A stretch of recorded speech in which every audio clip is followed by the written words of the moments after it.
Rochester's Chief of Police is asking officers to voluntarily work extra shifts to boost police presence around neighborhoods in crisis. It's a modification to the initial mandate that was announced earlier this week. Alex Love is live at the Public Safety Building with the latest, including the police union's response. Alex. Well, leaders with the Locust Club Union argue much of the department has already been working 16 or even double shifts to keep up with the crime wave we saw over the summer. So adding more overtime into the mix could be damaging to officers' well-being.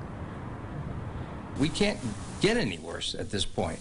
Since it was announced Wednesday night, Rochester Police would have to change to a 12-hour shift. In efforts to increase patrols in certain parts of the city, the Locust Club claimed to have no heads up on this. All of a sudden, they're already scheduled for massive amounts of overtime, and they've made personal accommodations to be able to do that. We had one comment and calls after another. What are we supposed to do? We already have scheduled out for a week or two.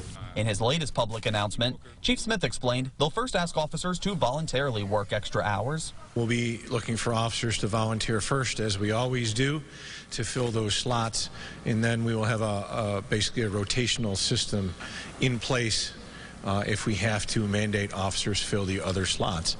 Still, the chief acknowledged this comes as the department has not had a break since the surge in homicides over the summer. These guys and gals are tired.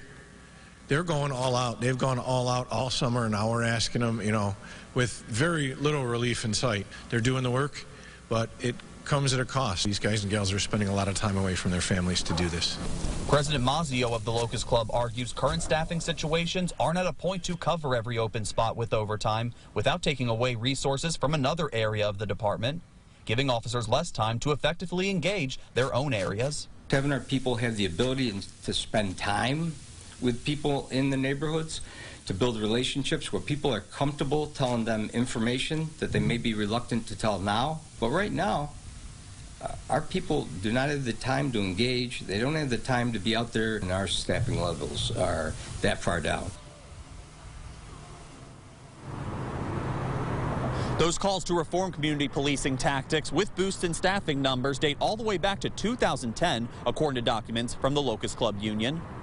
Live in Rochester, Alex Love, News 8. Alex, thank you. There is a recruitment class in RPD's Academy for new officers to join the force, but they don't graduate until this coming spring.